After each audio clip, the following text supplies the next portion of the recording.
Hello and welcome. You're watching Head to Head. I'm Carrie Oderman with UATV. Today we're talking about a documentary called Ice of Chernobyl. 33 years after the disaster, what kind of myths still exist about the Chernobyl zone? To talk more about the restricted area from a completely different point of view, we are joined in the studio today by Maryna Dymshyts, film director. Thank you for joining us. Thank you for calling me. Your documentary is going to be released today in Ukraine. In Ukraine, yes. It's already been released in Germany. How did you come up with the idea to go to Chernobyl, to the exclusion zone, and start filming? Well, if I can be frank, the story is pretty long. It was around 2012 or something. I had a dream. In this dream, I was kind of in an abandoned city. It was completely empty, and it was at night, and I was standing on the roof. And when I woke up, I thought, I need to visit this place. And the first thought that I've got, it was Chernobyl, because I'm from Ukraine and it's actually here. So I didn't know much about lost places, abandoned places. So Chernobyl was the first one I thought of. Then I thought, I need to go there, I need to do this. Now I have to ask, when you got to Chernobyl, did you find the spot you dreamt about? Well, it was very close to that. Not exactly the same, but it was pretty close. Now, you mentioned that this happened in 2012. Since 2012, there's been a lot of new interest thanks to the HBO series on Chernobyl. Mm-hmm. What story are you telling in your documentary? My documentary tells about people that go there illegally. Did you gain some practical experience? Of course. So it looks like that you were already there for 5 days and 5 nights illegally. Now, we had 12 days of shooting. We made some shots, not only in Chernobyl, also Kiev, Hamburg, whatever. One day we took legal excursion, and the rest of it, like 5 nights and 4 days, it was a legal experience. That was going to be my question, because if you had never been to Chernobyl before, you would have to get there in the first place to check it out before then you could continue on with your plan. So you went on a basic tour, and after that, you decided to go on your own. Well, it was the part of a plan, because in my film, I wanted always to compare the experience that you get as a tourist, like legal and illegal. I'm imagining the experiences are vastly different. Of course. What are some of the key differences? The key difference, like if you go to exclusion zone, like legal tourists, you are taken there by bus or by car, whatever, and you need maybe 15 minutes from one point A to point B, and you're already there. You have 15 minutes maybe to make some photos, and then you are brought to another place.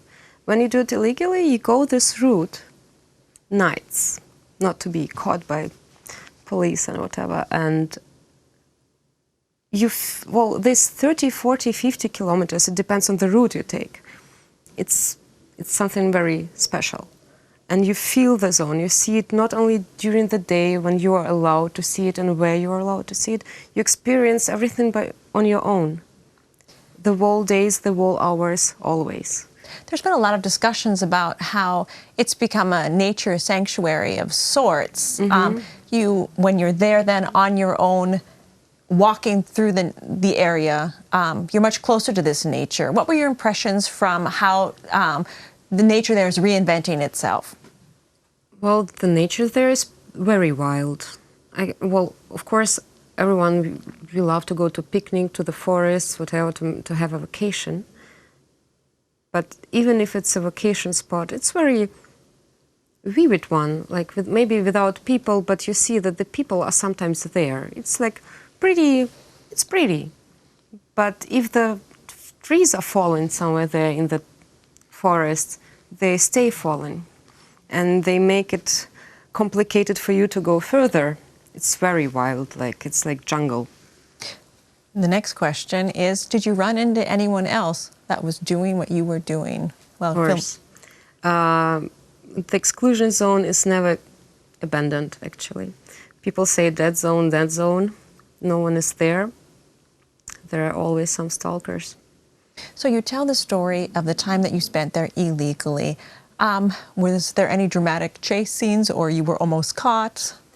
Well, during the shooting, no. But afterwards, I made also some experience. Afterwards, it's always adventurous, you know? It's always adventurous. Every tour is very different from another one.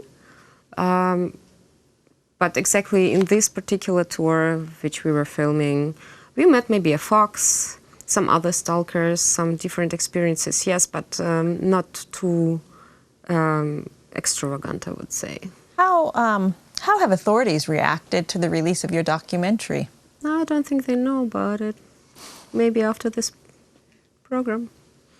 How do you, have you prepared? How you're going to, is it going to be one of those situations where instead of asking for permission, you ask for forgiveness and move on?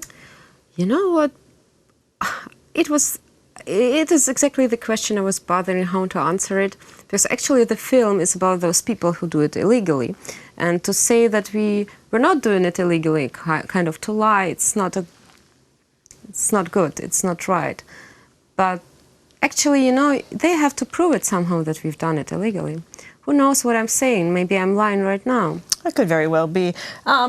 There is something that's mentioned here about an experience about climbing the large antenna that that many people like to take pictures of. And this was climbed and people were sleeping there? Well, we've done something like that too. Okay. We have it in our movie also.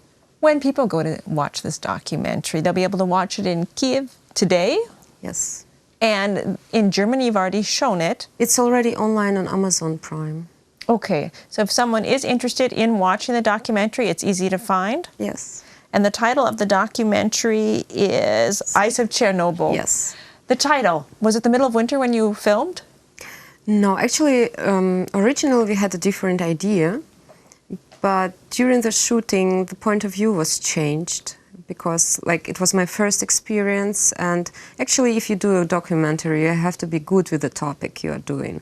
So I was kind of a little bit naive about what I was imagining about this stuff, but actually, afterwards, when I got the material all together, I thought, actually, it's not about my original idea. There's something new and something very different is out there that can be much more interesting that I was planning from the beginning, kind of. The documentary developed itself in the process. Yes. Are you going to continue making documentaries about Ukraine?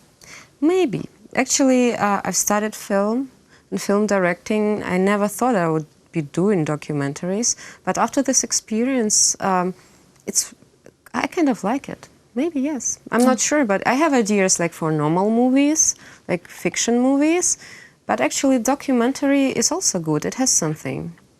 I would love to do something more, but right now I don't have any plans. If I was to take an official tour of Chernobyl now, with you sitting next to me, would you be able to point out things that I might not notice on? Of course. Anything you want to give us, 1 or 2 points? There is a joke, you know. It's a joke made with my friends together on an illegal tour. Kind of 2 policemen having their patrol at night or whatever. One is the newcomer, and the other one is kind of very experienced. The experienced one asks the new one, "Do you see stalkers there?" He says, "No, but they are there." Kind of, you know. If you think that you're alone there, you're never not alone. Actually, no. Oh. There is always someone watching you. This has definitely motivated me to watch your documentary. And I know I'm not alone in the studio right now, but I will be soon because that's all the time we have for the interview. It's good. Thank you for joining us. That was Maryna Dymshyts, film director. Thank you for watching UATV, and stay tuned for more.